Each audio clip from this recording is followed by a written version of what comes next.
Okay.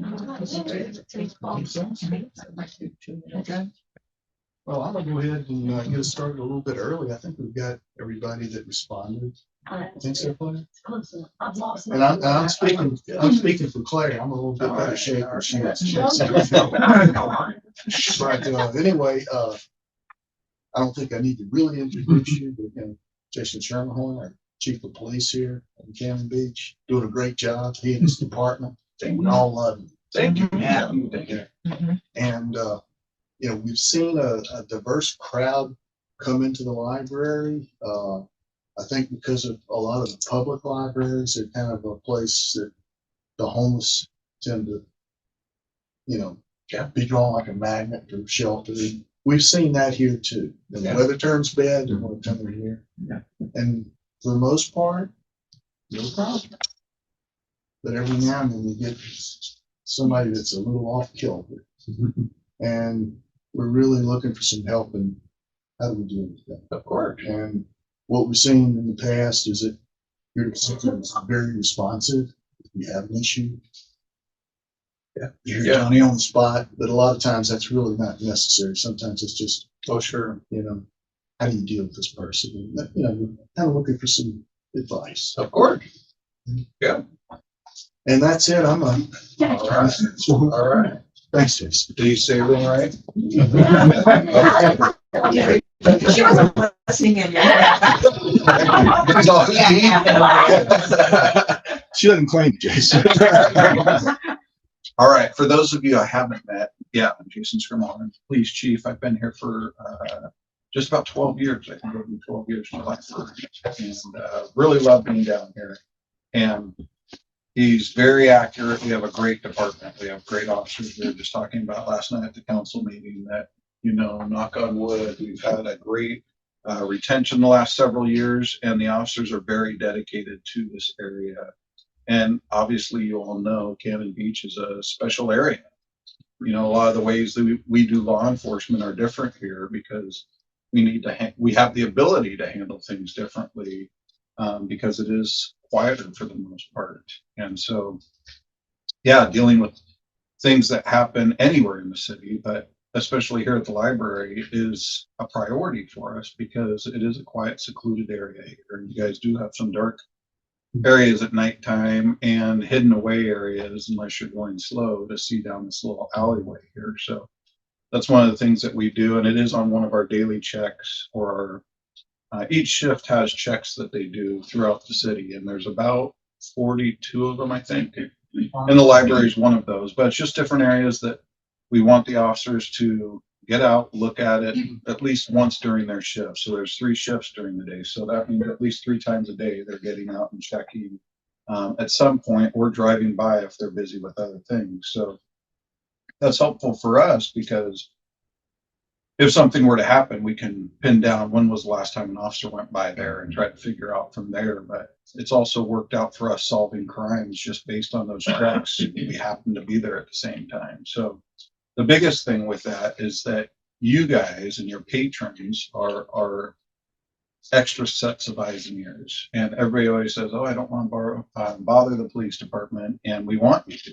That's what our job is. That's what we're out there to do. And we only have usually one officer on at a time. And so we can't be everywhere at once. And having any other sets of eyes and ears benefits us. And some people don't want to be bothered, such as, I don't want to have to come back and testify in court, that type of thing, especially tourists, if they're down for the day. But they can be anonymous. They don't have to be a named complainant, but at least get us here, even if it turns out into us not doing anything, at least we've made a presence, and or they're like, no, the police are involved, I want to get out of here. So please, please, please call stuff in, even if it seems silly to you.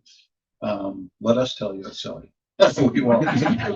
We won't. But honestly, let us come down and help you with it. You guys have plenty to do. So specifically, I know I had told my lieutenant I was headed down here to talk about people with mental health crisis situations, and that's something that we're dealing with more and more often. I had just told the council last night that we had the highest amount of mental health crises last year and subjects that we referred to Clatsop Behavioral Health Care. And it's just going to continue to go up, unfortunately. Yes, sir. You have some reason, some explanation for why that's happening? I wish I did. They're really, I mean, drugs has been part of it. Alcohol consumption alters it. But we just don't have, I'm sure most of you can remember, I grew up in the Portland Beaverton area, and I can remember different hospitals in the area, Damish, other places where they were able to have them all in one place, or at least try to put them there, but they mistreated them. And so those ended up getting shut down, and now they don't have them anymore, unfortunately. And so there isn't a good, solid foundation for mental health. You're seeing it all across the world, unfortunately. And new things are being developed, things that weren't found when we were kids, you know, fortunately, or we would be in these hospitals with some of the things that we had going on. So no, it's just a myriad of different things. And we do have locally here in Clatsop County, we have a mental health crisis team that we can call 24/7. And they're still building that up. It's at the foundation. They're trying to get more people. In fact, if any of you have the time or the energy to assist them, a lot of times all it needs is somebody to sit and talk with these people and listen to them, really. I've had subjects that have been yelling through town, walking through town, and just standing in the middle of the road yelling. And all they really want, honestly, I found, is somebody to listen to them. They feel like they're not heard.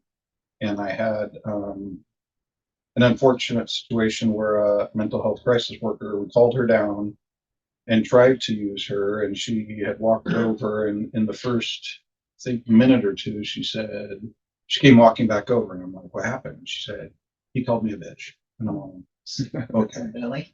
And she said, so I'm done. I said, okay. So I went and sat with him for 2 hours. It was in front of Sleepy Monk.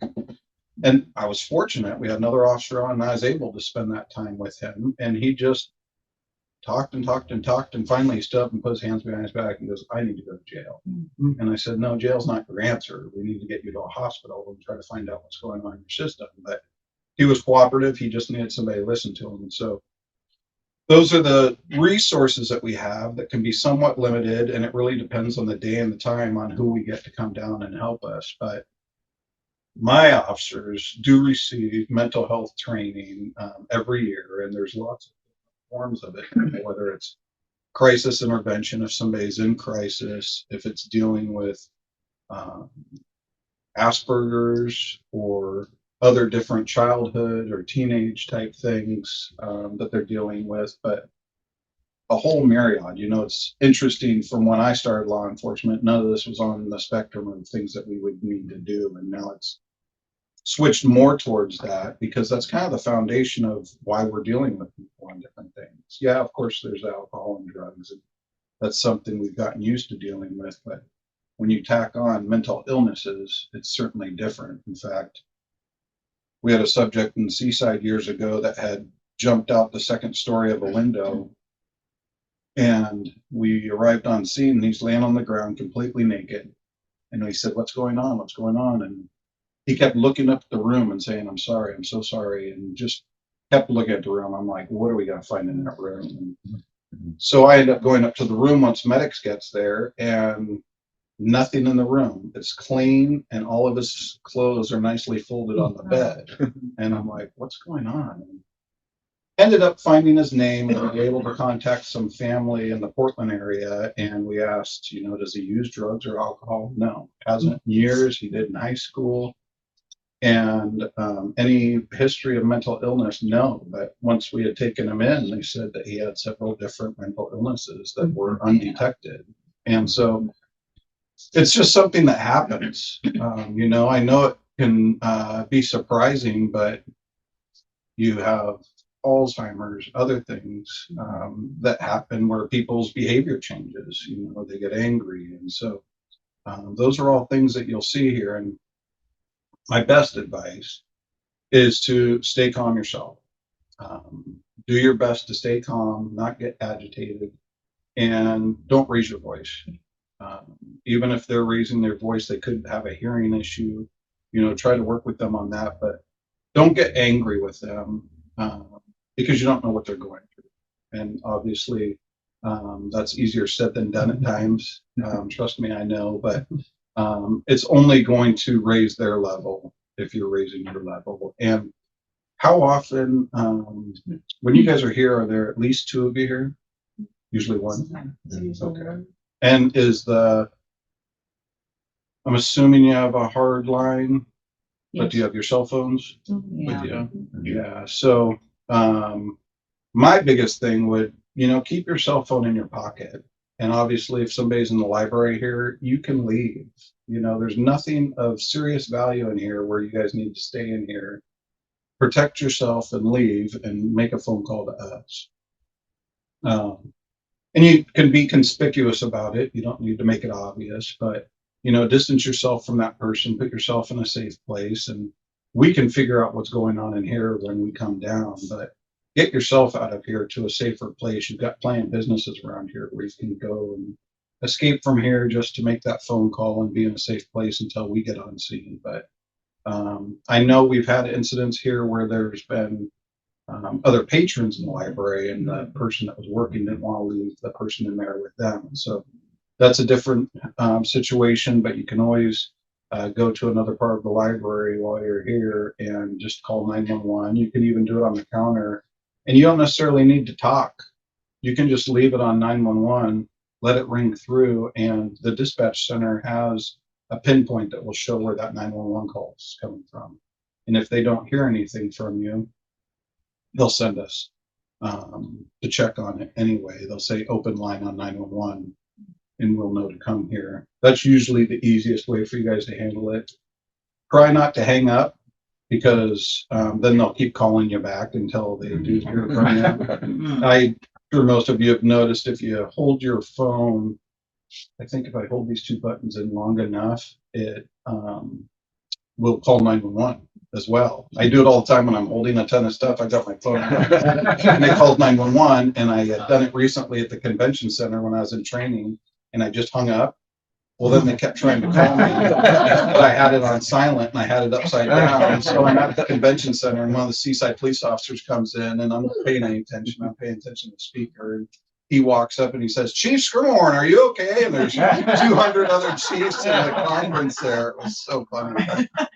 Yeah, keep it on, because they'll keep trying to get a hold of you, but there is the ability to detect where you are, and then we can come down. So, and don't stress calling us or bothering us. That's the biggest thing I hear from people, when we ask them, "Why didn't you call?" Well, we didn't want to bother you. You're not bothering us. Yeah. I just want to testify to that. I've kind of called y'all twice from the library here and twice from home, and y'all have always come and made me feel like, I'm so glad you called. I've never, ever felt, Good. well, that was foolish. And the two times that I've called from home, well, one was an emergency, and I was really glad you were there. And the other was you came back and said, well, the guy's at the end of the street and everything's just fine, but you came back and told me what was going on. I thought he was pacing out the street. It's a dead end street. And as I say, you just have always been so nice. I have never been afraid or concerned about calling you, because you never made me feel like an idiot.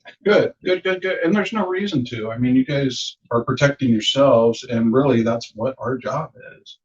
I know there's some confusion with homelessness. We've seen it quite a bit in the last few years, where people just automatically think that being homeless is illegal, and they'll call us and say, "Hey, there's a homeless person down here." Okay. And so there is some clarification that needs to be there, because they have every right to be here, as we do. They don't have the right to do things like litter, leave trash, be disorderly, sleep on the benches or sleep in your flower beds, sleep in the library, that type of thing. This is your guys' building. So if you do have someone in here, anybody that you don't want in here, you have the right to trespass them from the building. You can tell them, "I need you to leave." If you don't feel comfortable saying that, because it could agitate them, you can wait and call us and we can come down and say you need to leave. And that way we're here for you. But yeah, you guys have the right to refuse service to anybody. So if you're having somebody that you want us to come down and trespass, what we do is we'll tell them they need to leave. They'll probably, depending on their mood, be irritated, but we also fill out a form that has their name on it. They may refuse to sign it, but we have it and we keep it in our system so that if they do return, we can arrest them for trespassing. They've been told it's been put in writing that they can't come back in here. And that could be for any amount. Sometimes people will say, oh, just for a week till he cools off. Some people will say a month, it can be a year, or it can be indefinitely. We don't ever want you back. And so those are options that you have for trespassing people, but it happens all the time. We just had somebody in town here, I think about 3 or 4 weeks ago, that had come through and he had just been dropped off here. Actually, he'd been coming from the East Coast somewhere, and he'd been working his way across the US, getting rides different places, and he got dropped off here and seemed nice enough the first couple of days. Well, then he started becoming belligerent at businesses, and he started getting trespassed. And you can see a pattern. I think the first place was Fresh Foods, and then he moved up slowly into Midtown and got trespassed from 2 different places because he would just hang out there and be loud and obnoxious and upset the customers. And so then finally he ended up getting trespassed from a place, and the next day the officers saw him walking down the highway towards Manzanita. So they'd called Manzanita and said, "You're welcome." Luckily, he just ended up walking straight through Manzanita and went to kill him. But with subjects like that, and he had mental health crisis that he was going through, but his parents were funding his life. So he had a credit card, and he kept going to one of the shops downtown here because he was comfortable there, and he actually remained quiet there for the longest time. But he would make a purchase, and the credit card would show it was a different name, and his parents ended up calling and saying, "Yeah, we're kind of funding him being able to eat and that type of thing." And so when she was done saying thank you, she contacted us and said, "Hey, here's his parents' information." So we were able to reach out to them and say, what's the issue? How can we help resolve this issue? And they said they've tried. He takes money that people give him and buys alcohol, and that kind of throws everything off with his medications. And that's where he gets where he's at. But that's the one thing I try to tell people with homeless people. It's fine if they want to hold a sign. They can't stop traffic. They can't solicit. But if they're just holding a sign saying anything will help, as long as they're not blocking the sidewalk or the road, they're legal to do that. I don't recommend giving them money. You can give them, one thing we have now, I don't think I have any with me, but we have bus tokens that we give them. Nope. We have a bus token. It looks like a little poker chip that we got from the bus, Sunset Empire, and we can give that to subjects that need to get out of here. And that way we're not giving them money that they can spend on something else. And that's what I see 9 times out of 10, they're buying something that's not beneficial to them. It's only going to be something that's going to be alcohol or other things that they're purchasing. Some people, will buy them food. And they'll say, "No, I'm allergic to that." So we'll buy something different. I'm allergic to that. It's like, okay, you're not using it for the food. But I really highly recommend not just giving them cash. You can call us anytime. We do have resources. People don't think that we have resources here in Clatsop County, but we do. They're not necessarily in Cannon Beach, but in Seaside, we have a Helping Hands homeless shelter, and we also have an emergency shelter up there where if it's under, I believe, 30 degrees, they open it up at night for people to stay. And then in Astoria, we have multiple shelters as well. There's Helping Hands up there, and there's a mission up there. And there's times where we'll take people up to them. The biggest problem we found is people don't want to help. There are some that do. Some that come through and they're just down on their luck, or they've had issues in their family and they're on their own and they do need a warm place to go, or they need clothing. And we have those options for them, but, there's some that we come across, they're all, no, I don't want to go anywhere. And unfortunately, at that point, we just have to kind of keep an eye out for them and hold on while they stay here. The good thing about Cannon Beach is we don't have anything that's open 24 hours. That's really what they rely on, you know, a store or something where they can get stuff in the middle of the night, a coffee, or a place to hang out. But if you notice, we'll get people that come to town. The summertime, they're here for a bit longer because the weather's nicer, but they'll just hang out and then they'll get bored with it and move on somewhere else. It's not fun because I know you guys all know the different people that we've seen over the years that we deal with them 5 to 6 times a day, you know, as a police department, because we'll be called from different businesses. And we'll go and talk to them, see what we can do for them, see if we can assess anything that's going on.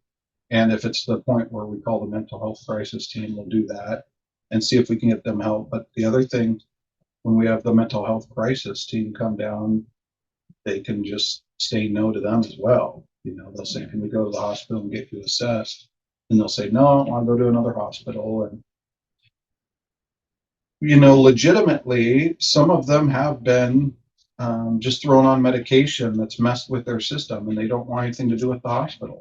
You know, unfortunately, that can be an easy solution for doctors to say, here's medication, and it doesn't work with them. So it's kind of blown their purpose of wanting to go to the hospital to get help there. So, you know, it's a big conundrum of, okay, what's another option we can do? I know we sat recently at the Pelican in the parking lot with a gentleman for 2.5 hours, and they were bringing food out to him, which was great because food helps get people where they need to be as well. But we had a mental health crisis worker there. She was there for at least an hour and a half, and we ended up just making a plan with him. He had driven here, and his mom had recently died, and he had a valid driver's license, but he had a lot going on, and he wanted help, but he didn't want it through the hospital. And so that made it a lot more complicated.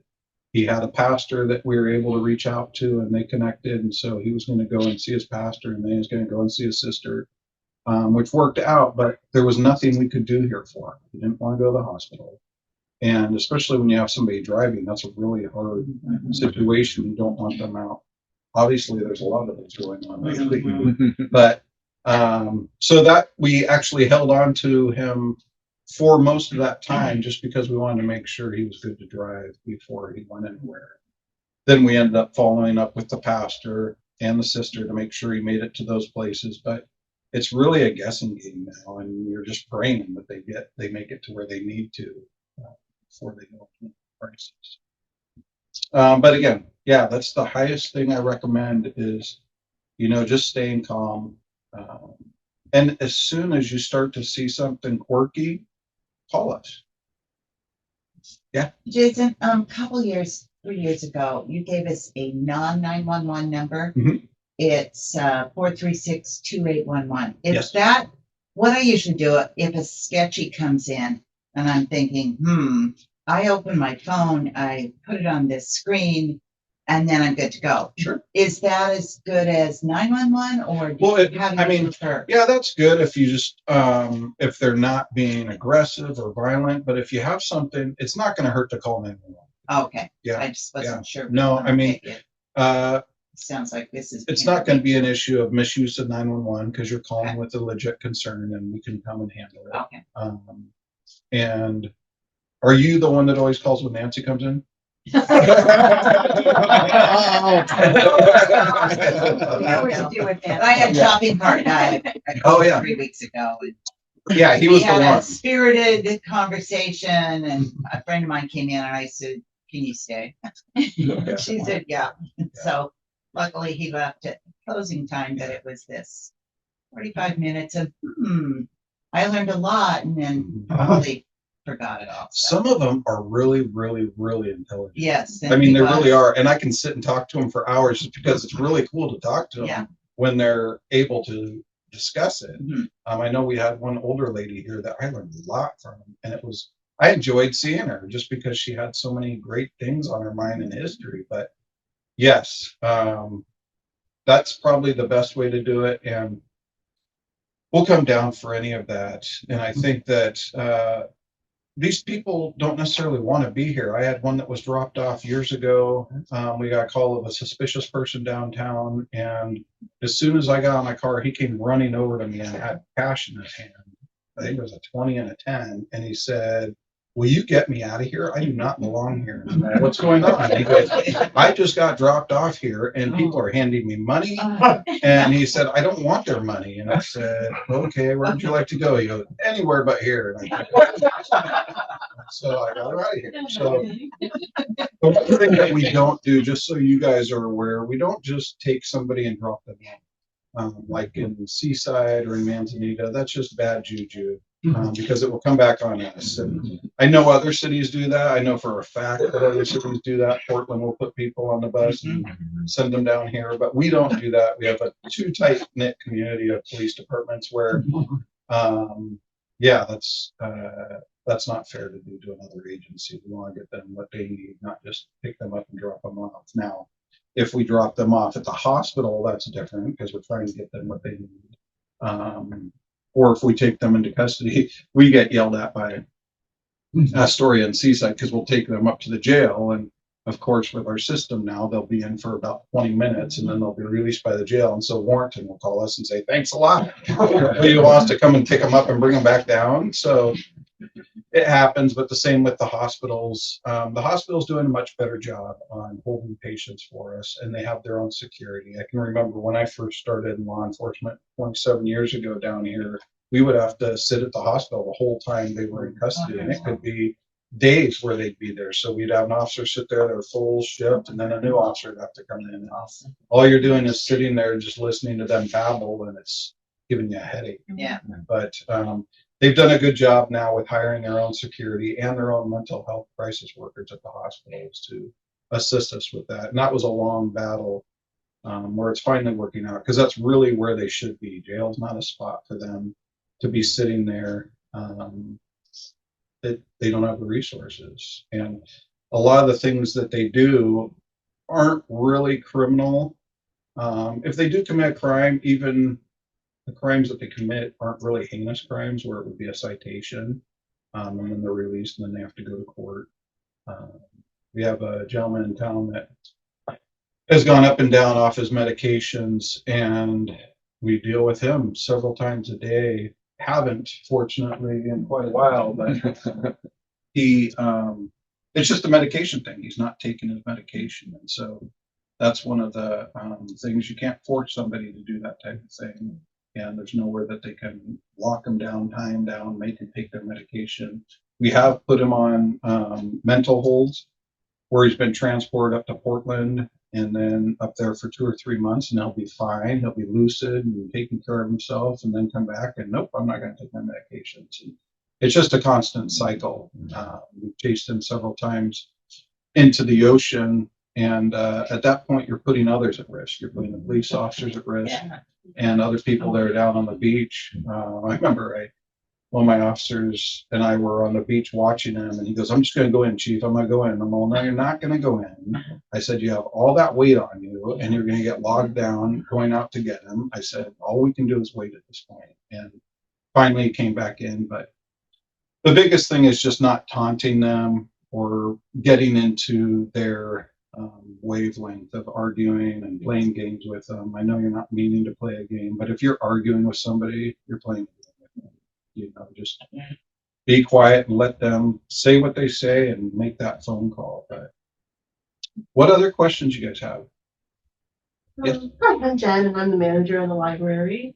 And last summer we had a situation. I have a good friend who owns a restaurant, and she was making like night drops at the bank, and she noticed that we used to have these huge, beautiful rhododendrons that line there, that there's people like hanging out and sleeping in there. So I sent the gardener over there, and he found a bunch of stuff, food, needles, like big like cardboard boxes laid down, people who've been hanging out. So he recommended to the board that we just really chop the heck out of those and keep them small, which we had done. In that situation, do you want us to call you? Sure. Absolutely. And let you know that that's happening. Yeah. Or like if a volunteer comes up and there's someone, we have like a really attractive looking bench there. That's a really nice place for someone to sleep. And they see someone sleeping there. Do you recommend saying, hey, this is private property, you can't sleep here? Or And you guys don't need to do that. We can come and do that for you. do you recommend that we call you and you guys come and do that for us? Yeah, absolutely. Rather than confronting us out? Yeah. No, you guys don't need to start that and have to deal with that type of stuff. You have plenty to deal with in here. Let us come and talk to them. And we're not going to be aggressive with them. We're just going to say, hey, other people want to sit down here. Could you not take up the whole bench? Or I want to lay down here. It's my turn. But no, let us come and deal with that because it does happen. And the stuff in the bushes, you never know what they've got on them, for one. And with needles, that type of thing, you don't want something being left behind where a kid could play with it or a dog gets poked by it. So let us come down and just, for one, we're aware of it. Then they're on our radar. So, okay, you're sleeping in the bushes. We kind of want to know you and know who you are and what the plan is here. But also anything garbage-wise, you don't know what is in there. If there's feces in there, anything like that. So we can come down and we can get Public Works come down with us and we can clean it all up. That way there's no trash because that fits under the broken window theory. If you have a broken window in a building, people are going to keep chucking rocks at it. And people see garbage, they think, oh, it's not a big deal, I'll leave mine there. So we want to get it cleaned up just like graffiti as soon as we can.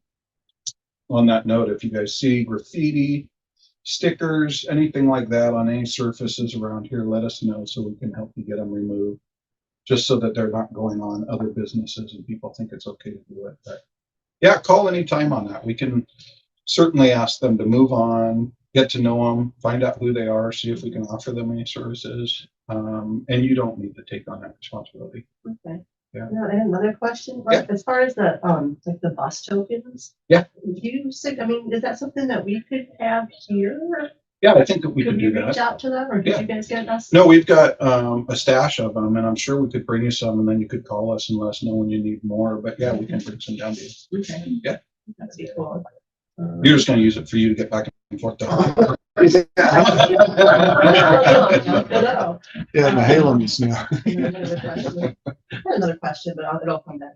No, feel free. I had one thing. I had been, when we were talking about this on the board, and I was looking up some information about it, and having been a teacher for a long time, dealt with my share of interesting adults. Yeah. And one of the things that surprised me that I hadn't really thought about before is that sometimes people get affected by your own affect. One of the suggestions was don't smile. Was that people read it wrong? And I thought, oh, I never thought of that. And because we're trained to be, I'm not trained to be, but we're friendly here. Claire makes us all smile. So, we like, welcome to the library and, let us know if we can help you with anything and whatever. So in a sense, we're sort of opened up to, that sort of thing. But I had to think about, well, if that goes kind of sideways, that maybe really lower my affect. Sure. Sure. No, absolutely. And that's a good point that I've noticed throughout my career, different cultures too, they may not be, their form of respect may be looking down instead of making eye contact. And so you're not always going to pick up on that. But yeah, I've smiled at people when they're talking to me, trying to be friendly, and they're all, I see what you're doing. Yeah. Are you looking at me that way? Or, damn it, I'm being friendly again. Yeah. So no, absolutely. Try to change your affect or mirror what they're doing, not necessarily if it's something common, but it's all active listening type things that we talk about when we interview people, is mirroring their behaviors, that type of thing. And if you're noticing that it's just not a connection between you and that person, try to separate yourself and have somebody else talk to them, or again, get on the phone and let us come and deal with it, because we have that as police officers. That's why it goes back to the good cop, bad cop thing. That's why there's usually 2 police officers, because you may have a conflict in personality. You can have a great conversation with them and it may just not work for you. So don't take it personally, but yeah. Good question. So I'll say as much as I can, but a man came in the library a couple of weeks ago, and that's the first thing he said to me is, "Why are you smiling?" And I just thought, what an odd. And of course, you could tell he was Don't speak. high on something, or I'm not sure. Was it Tom? The guy that was all Smiling smiling at at you, me like in Fran. a monk outfit or whatever, but he got louder and louder, and then he'd pop up behind the desk and say, "Are you still smiling?" And I said, "I'm just welcoming you to the library. I want you to enjoy it." But yeah, it seemed to really aggravate him. And I never thought about it. I haven't really thought about that either. I'm surprised. Good to know. And if you guys even call, you can call and say, hey, can you just have an officer come down and stand by here? We don't need to contact them. We don't need to confront them. And that's our last thing that we want to do. We don't want to make it uncomfortable for them or make it uncomfortable for you. And I know I've been called down here before where I've just sat on the couch here and looked at some books while the person was in the library just because the librarian felt uncomfortable with them here, and they didn't want to have to say you need to leave, but they just want another person here because they're not by themselves. So we have no problem doing that, just hanging out here or coming down and talking to you while they're in the library. Sometimes our presence alone will make them think, oh, I don't want to be in here. And we don't need to make it uncomfortable or awkward for them either. So yeah, call us anytime. Does Buster Guy in front of Local Scoop, does he pay rent to stand there and sing? He does not. What's He the does policy not. there? It's a good question. 'Cause Yeah. we get called on that every year, and so the he doesn't have to have a license because he just has a suggestion thing of saying, you know, he's not saying pay me money, I'm playing music for you, and he moves. We get on him at least twice a year when he's not moving because he'll be down in the street Well, it takes in that between right. cars. Right. And when a car leaves, he'll stand down there and play. And he says he'll move if a car comes up, and I'm all, no, that makes people uncomfortable. So the great thing is the bike aides love to sit and watch him to make sure he's doing that. Or they'll just sit right down there while they're waiting for something so that he's doing his job. But yeah, he hops up and down the curb, and his music's not even that good. I know. We've been listening to him for years. No, yeah, no, and unfortunately, He sleeps in his car. Yeah, where's he sleep? right. Spruce. That's where, I don't know. All I What kind know of car is is it? it's last year it was a white minivan. Okay, Oh, no, and that's Yeah. a good thing for us to follow up on because you can't sleep in your car here, and so that may be a He way comes every to. year from California. Yep, I know. Oh. He's got a California Yeah. plate. No, that's good info. So yeah, anytime you see somebody sleeping in their car, you guys can contact us as well, and that's not allowed. Overnight camping, we will address, and usually the first couple times we'll give them a warning. We keep track of their name in our system, and so then we'll start giving them citations, and it's a legitimate citation, you know, and a lot of people move on after that. And it used to be much worse, but we've been so adamant about contacting people and getting the word out that this is no longer a place where you can sleep. You know, we've seen the same things on the highways here where people will pull off in those areas, and I contacted state police and said, can we put signs up there? So they've done that, and it's much easier to enforce when there's signage and documentation. So anytime you see that, that's an easier way to deal with him not being happy coming down here and doing that. But the sidewalk stuff is a protected, as long as he's not blocking traffic. And so that's what we're watching for. Make sure. I had an instance and I shared it with the library. Anyway, I think it was 2019. We used to be open. It was a Thursday from 4 to 6. It was in January. It was a perfect storm of everything happening. And I was in here and it was pouring rain, dark, windy. At about 5 o'clock, I thought no one's going to come in the next hour. I mean, there was no one out. And then this man came in. I was the only one there. He came and stood. I was at the desk and he was completely soaked, no hood or umbrella. And then he just stood there and stared at me. I was like, I felt very uncomfortable. And then he said to me, are you alone here? And I could hear, the last hour I heard stuff on the roof, like there must have been a tree or something. And I thought, I don't know what made me think this, but I said, no, there are some men upstairs organizing books. And he just, for another 30 seconds, he just stood there. Just thinking, good, she's crazy too. And then, and then he turned around and walked out. Well, I shut I locked the doors. I called my husband. I said, I'm shutting the library down. And then Claire had put a thing out saying just recently, there is pepper spray in the, and we have never used it. I don't want to have to use it, but does that make it, if you're in a situation where you're alone and you're comfortable, does that escalate things? I don't know how that works. I mean, I don't know what I would have done other than try to get, I was thinking I could back up into the back office, but there's just glass there. Mhm. It was It was a few, Was about, it 911? it was about 2 minutes of really bad feeling Oh, before absolutely. he left. Yeah, yeah. No, with pepper spray, I caution just internal because you're going to get the effects of it as well. And then you're limiting yourself too, because depending on, where you spray it, again, it's not going to go anywhere but be in here. So you'll be affected by it as well. We don't use it anymore. I don't have it on me because we don't use it anymore just because our environment here on the coast is horrible. Every time I've used it, I've gotten more than the suspect has because the wind's always blowing. So we do have it though. I Yeah, but forgot. no one's ever No one's used it. ever I don't used it, think- so- I don't know if we even know how to. I'll look at it. It's never been opened. Try it on each other. Just so you know how to use it. I don't know if she can find it. I don't know. Yeah, I mean, it could be a different one too. If it's the kind that shoots a stream, that would be better than a spray. Okay. But yeah, no, I mean, I would I was always just just paralyzed call in us. fear. I was like, Oh, I don't wanna absolutely. move. Because when he said, "Are you alone?" and it was, I was like, it was frightening. Yeah. But he did leave, and then I don't know where he went. I was like, I'm walking up the library, I'm going home, and I never worked that. I never did that 4 to 6 years again. Like, I'm We here don't when it's we light don't out. stay open. We don't stay open that long anymore. Before you left, did you get the guys down from stacking? Well, you could hear this kind of rubbing, and I was like, saying, there's some men upstairs. That's great. That's great. Good for you. I said. That's awesome. Good thing. Yes, sir. I think I remember, but I don't even remember whether it was since I've lived in Oregon or back when I lived in California. But I heard that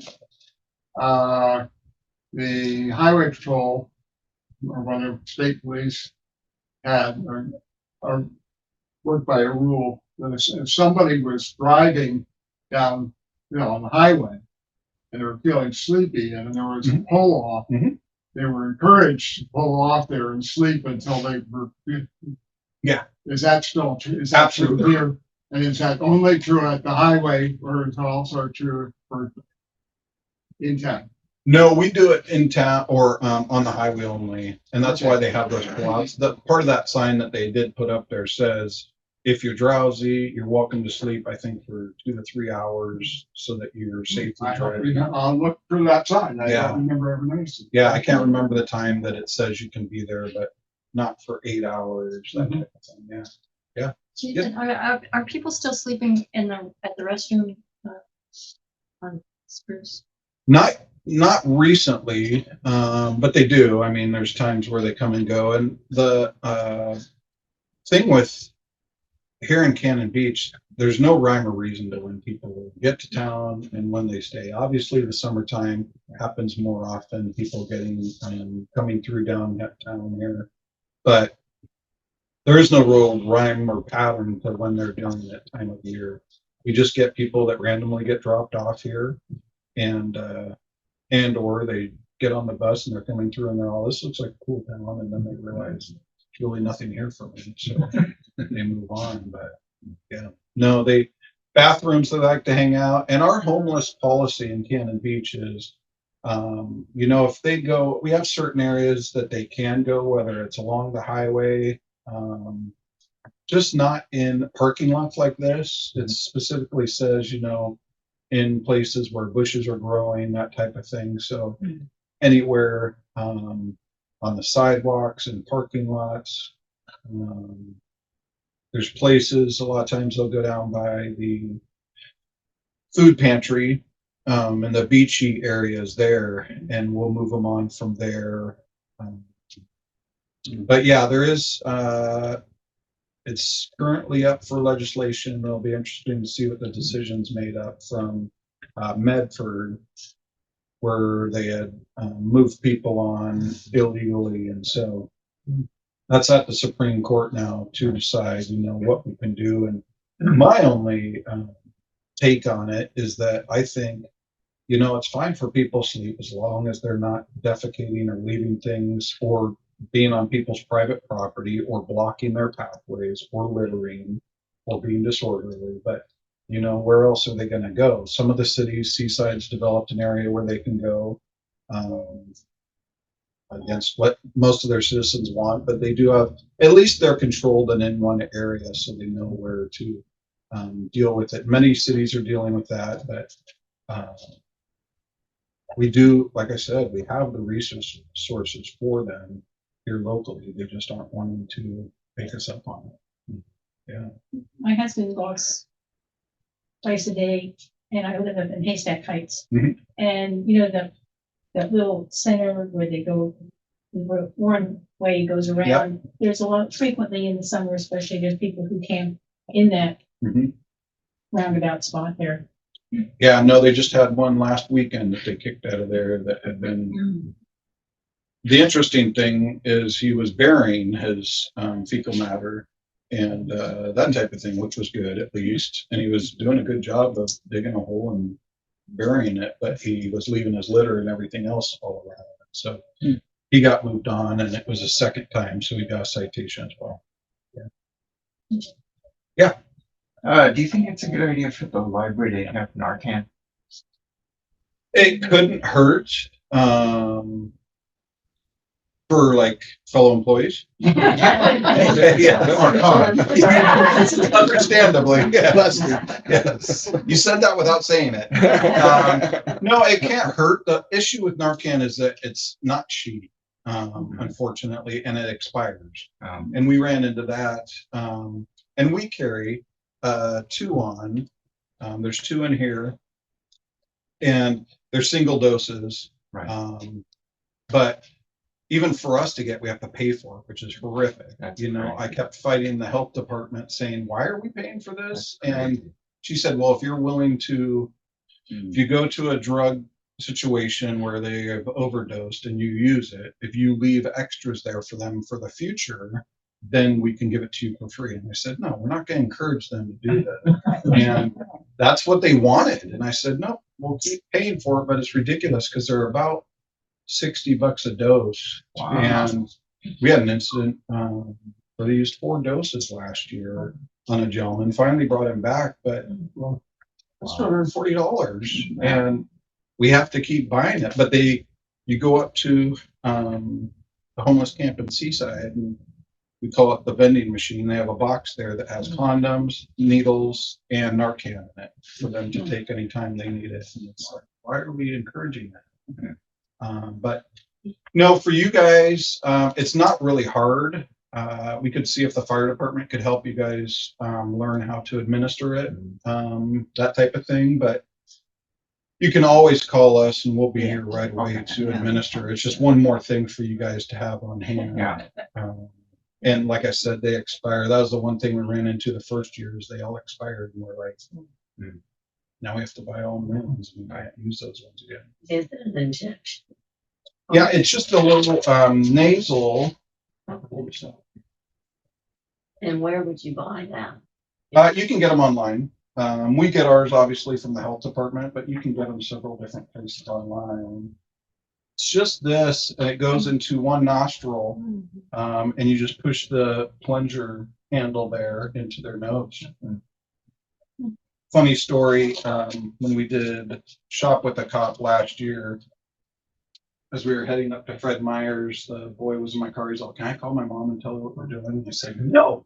I said, sure, go ahead. And so he calls his mom and he says, I'm with Officer Narcan. We're heading.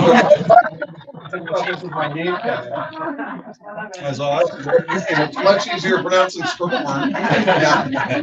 Yeah. What else you got? Any questions, Tom? We've had another type of incident. It hadn't happened in a while. We've had one patron come in several times, I think from LA, putting himself in the position of, I'm a movie producer. And, I really like you. Oh, Why don't you come to my hotel room? You know, Oh my and we're gonna go do a and he's bonfire one and of da the da women da in the da. parking Oh, lot. You know, gosh. is that the right time to make a call? Oh, He's a predator, I think. You know? Oh, yeah. Don't bother us with Before you that go, stuff. before you go to his room. Yes, absolutely call us. Yeah. I'd love to be in a movie.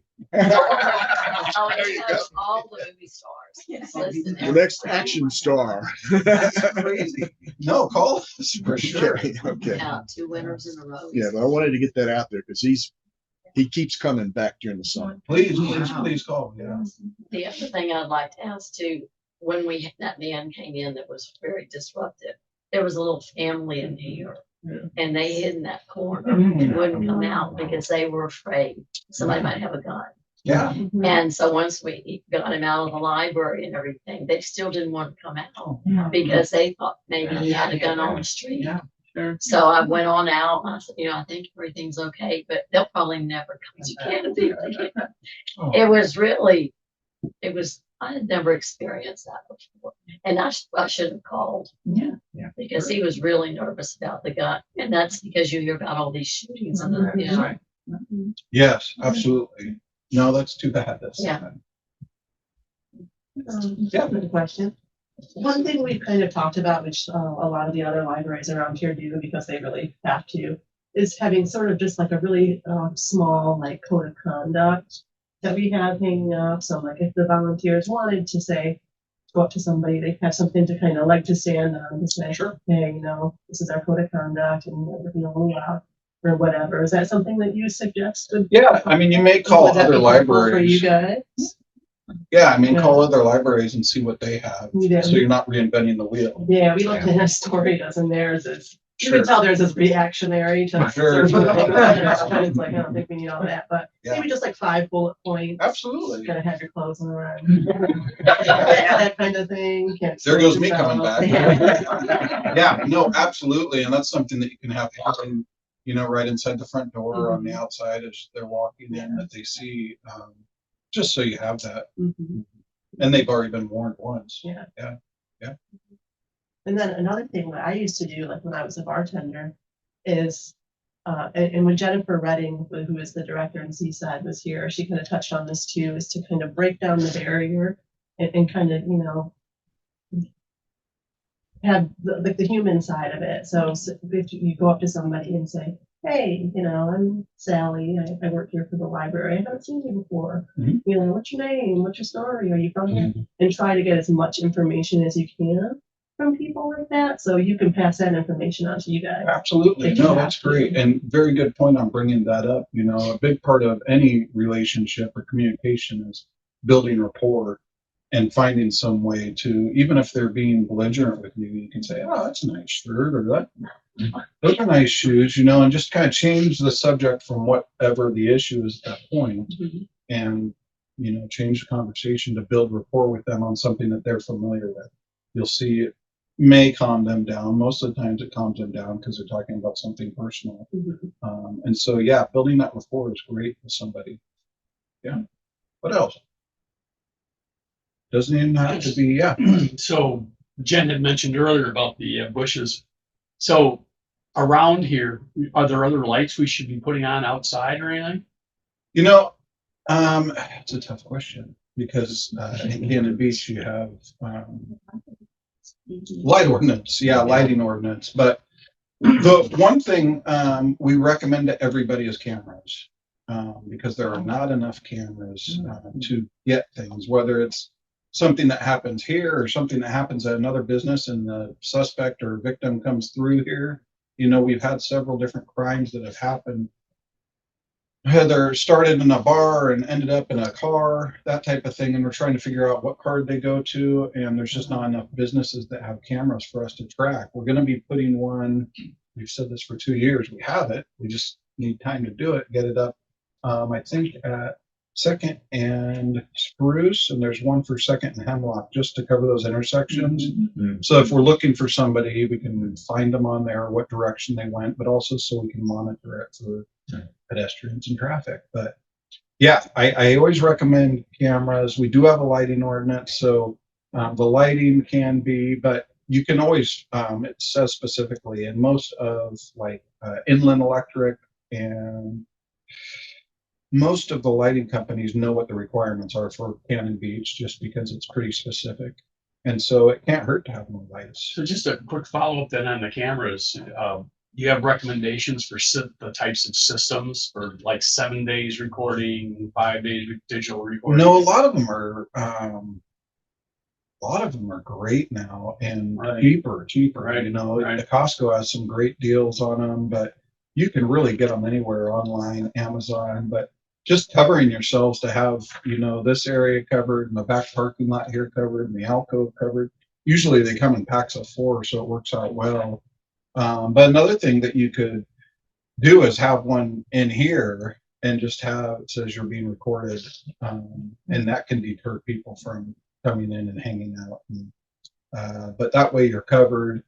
And Okay. no, I think with the lighting, it wouldn't hurt that you have lights out here already, which is good. But this alleyway back here, We just have for one out people there when they're too. getting off, Yes, sir. yeah, that'd be the most places you want to give it at. Okay, thank Yeah, good question. Yes, sir. Unless they've changed the rule since we changed it a while back, which I suspect they haven't. The purpose of the lighting ordinance paragraph or whatever is for the light to be not shining upward. Mhm. So if you put it under an eave or something like that, and just so it's shining either out level or down. Yeah. That's okay. And it's not gonna do you any good shining up anyway. No, lumens, they're required a certain amount of lumens, and unfortunately with some of the lights now that they're making, they're so stinking bright. But yeah, you're right. Having it shielded is the most important part. And for you guys too, something that I do when I'm here like later, even if it's not dark out, is use the front door. Because there's a lot more traffic that's going through there and people walking around. And this back door, when you're coming out, it's a lot more secluded back there. And there could be someone, kind of lurking or whatever. So use that front door. Your keys, you work that front door too. I was here one evening, checking out a book, and it was dark. And before I left, I noticed there was a guy sitting on the bench. I was planning to spend the night there. Mhm. And it was interesting because the next night I was over at the theater, and he was the same guy trying to sleep on the benches over at the theater. So, Yeah. No, please call that stuff in anytime. Never a bother. And in all honesty, I keep saying it's never a bother. We may be tied up on something else, so there may be a delay until we can get down here, but absolutely call it in. And if it's something more crucial, we'll divert and come down here or call county, state, or seaside to come down and help us. So please call us. What else? Doesn't even have to be about library stuff. Question, are you going to be replaced by someone as funny? Yes. Oh, good. We're currently in the background with a gentleman named Rob Schultz. You may know him. He used to be he started here in Cannon Beach, and actually he was a lieutenant when he left. He was here for 11 years, worked his way up to lieutenant, was lieutenant for quite a few years, and then he moved to Blackbeard PD. He's been a sergeant there since. His parents were getting older, and so he wanted to be closer to them.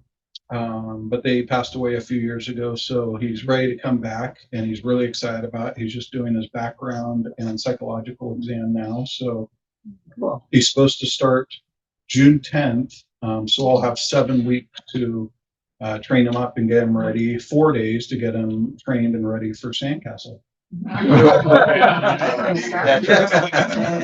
Welcome aboard. Yeah, but no, he will be great. He's going to be a good fit, and we had a good interview process. We ended up interviewing 5, and they were all good candidates. They really were. One absolutely wouldn't have been a good fit here, and that's what that process is for. We have a good process. We had 3 different role boards, and one was city councilors and business leaders, and then one was department heads, and then one was the sheriff, myself, and the city manager. And just those three different aspects of the community worked well for finding out, and we all pretty much agreed on the same one, and it was so stinking close. But we couldn't have lost with who we hired, except for the one who just made it obvious this wasn't a good fit.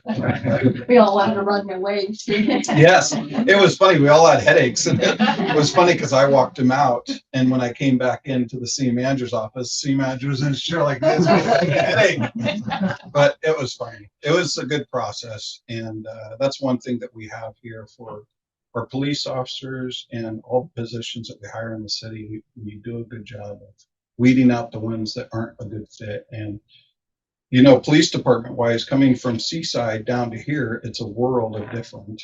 And I welcomed it just because, you know, it's a much tighter knit community, and we don't have to be as militaristic, and people don't want that. And we always joke that in Cam Beach, you have to be ready to deal with something where, you know, it could be having to take somebody down, arrest them, fight with them, or you gotta have your kid gloves on most of the time, you know, for what Laura, my past admin assistant, called it.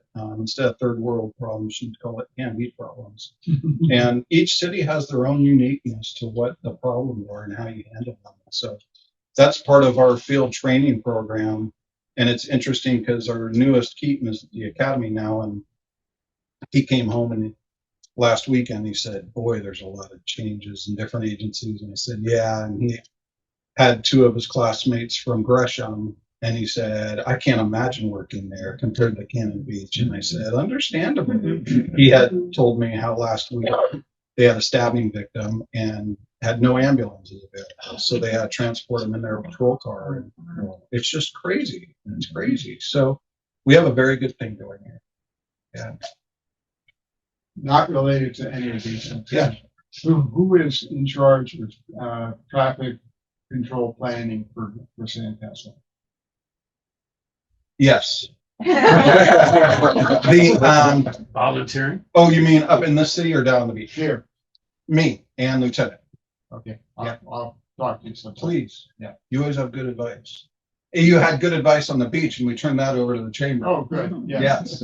No, yeah, the Chamber of Commerce, we used to be in charge of the parking on the beach, and that was a crazy situation, and it's not our jurisdiction. And so it tied all of us up and strained us, but there's also a lot of liability there when people are parking on the beach. And Chris used to, every year after it was over, Chris would always say, hey, Chief, nobody died.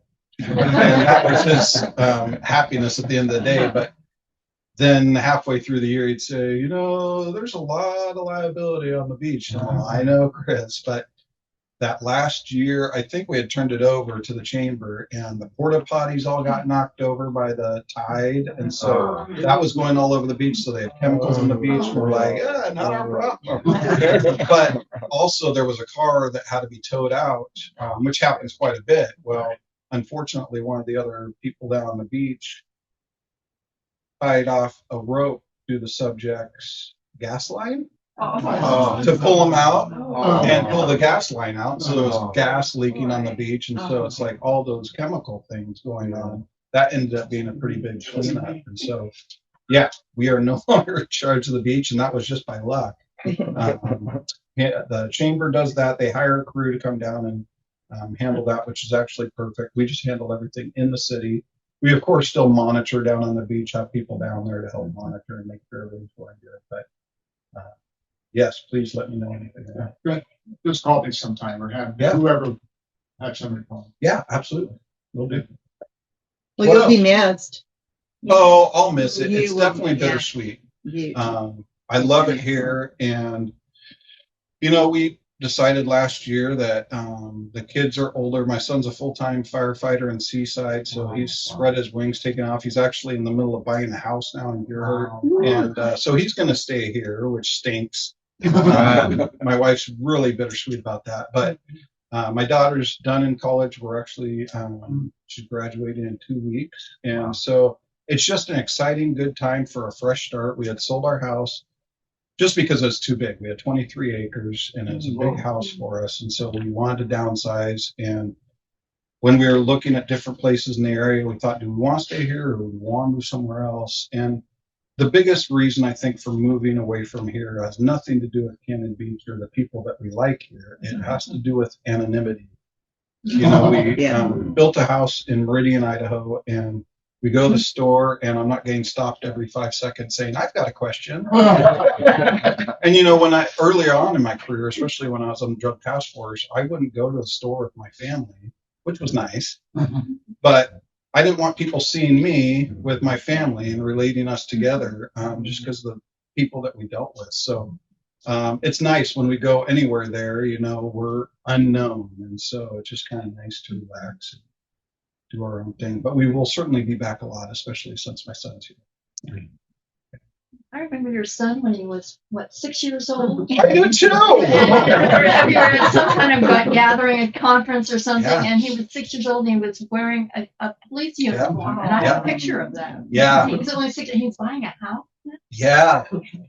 No, our kids are our angels. And of course, that's always the case. But my son always wanted to be a police officer ever since he was little, but he also wanted to be a firefighter. And the funny story is in first grade, he had come to the car wearing his turnouts. We had bought him turnouts when he was a little boy, and he came to the car wearing his turnouts, had his helmet, and we're all, you're not wearing that to school. And he goes, yeah, yeah. And we said, no, you're not. So we took him back inside and said, you need to change. So he changed. We didn't pay any attention. He was wearing clothes, good for him. Take him to school. Well, I went and picked him up from school that afternoon, and he was bright red and flush. And I'm like, what's going on? His teacher said, I don't know. He's been like that this afternoon. I don't know if he played too hard on recess or what. Well, as we're getting into the car, he takes his clothes off. He has turnouts on underneath his clothes. And so I should have never wanted to be a firefighter, but he loves it. He just got his advanced EMT and his intermediate EMT. So he's just below paramedic and he's working on, he says he's probably going to wait for a year to get his paramedic so he can get settled.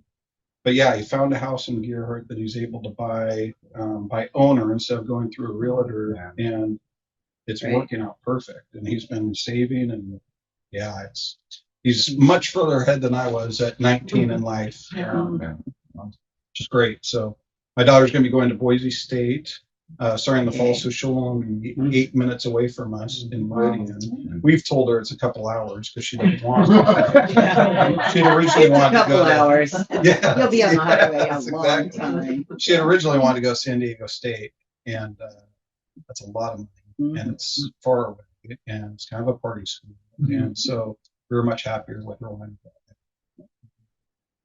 Pretty area.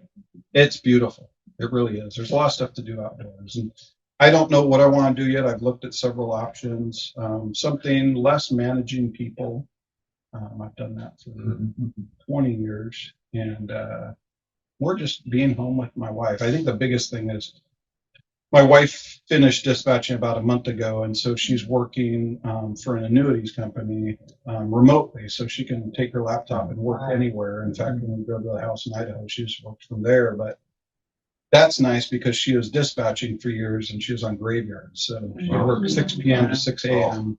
So literally when I'd be going home at night, she'd pass me on the highway and we just waved at each other. But yeah, it was, and it's just hard on her mental health. That's one thing we do here with our officers in Cannon Beach is that they have to rotate at least every 3 months. I can remember in Seaside, I was on graveyard for 2.5 years, and it kills you because the people you're dealing with at 3 a.m. aren't waving with all their fingers. No. It just messes with your psyche. So I certainly don't recommend it. Anything else? Just know you'll be missed. Oh, thank you very much. Well done. Hey, well, every time. You guys have my phone number. You can certainly call me or email me anytime too. Yeah. Feel better. Yeah, well, hopefully I will. You will. Thank you so much. Yes. Have a great